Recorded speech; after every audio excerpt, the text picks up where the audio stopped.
Bonjour Solange Escure. Bonjour. Merci d'être avec nous. Vous êtes directrice nationale des Gîtes de France.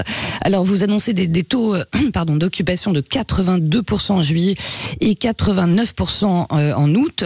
C'est une belle saison comparée à l'été dernier, ou c'est à peu près les mêmes chiffres en fait?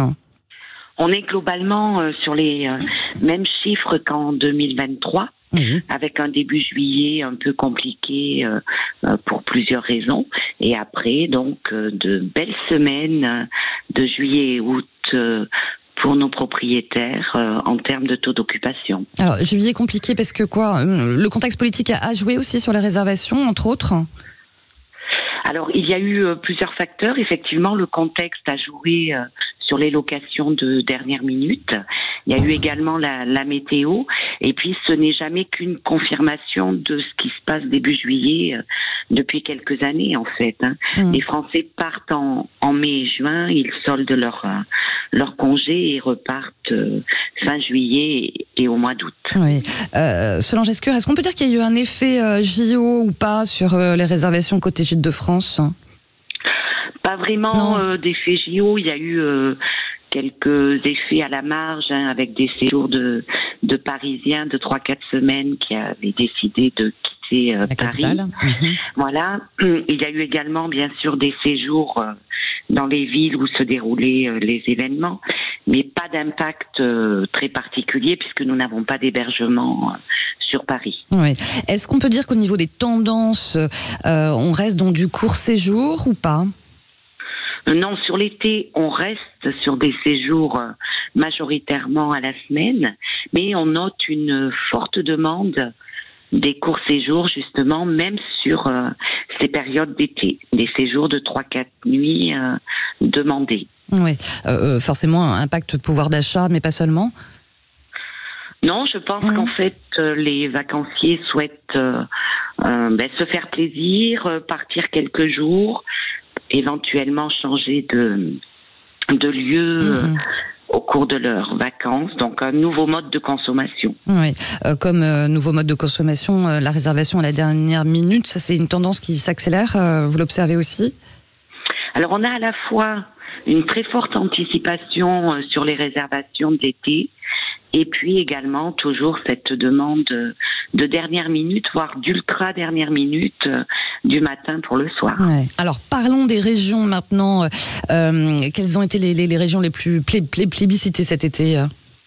Alors globalement, l'ensemble des régions, compte tenu du taux d'occupation, mais on a toujours une confirmation sur la région Bretagne, Normandie, également les Hauts-de-France avec le Pas-de-Calais, Auvergne-Rhône-Alpes, la Corse bien sûr, l'Occitanie également.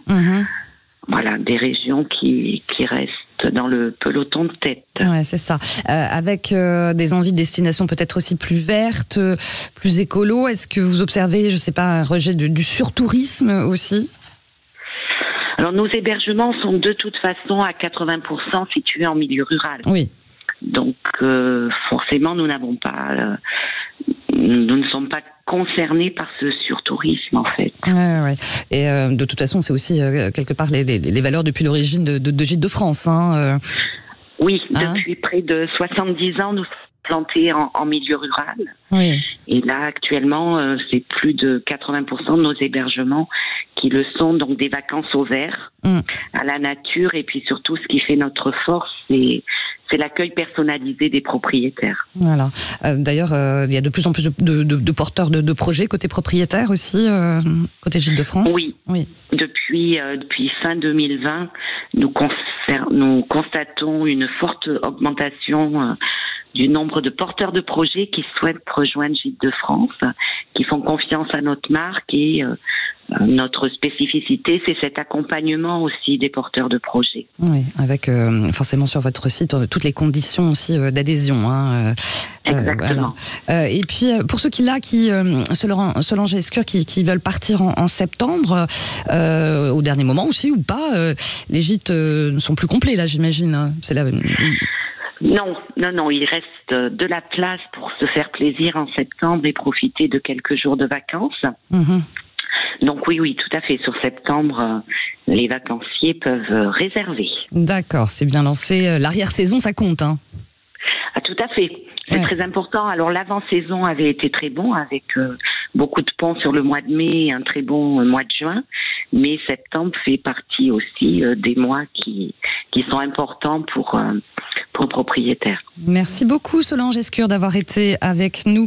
Je rappelle que vous êtes directrice nationale des Gîtes de France.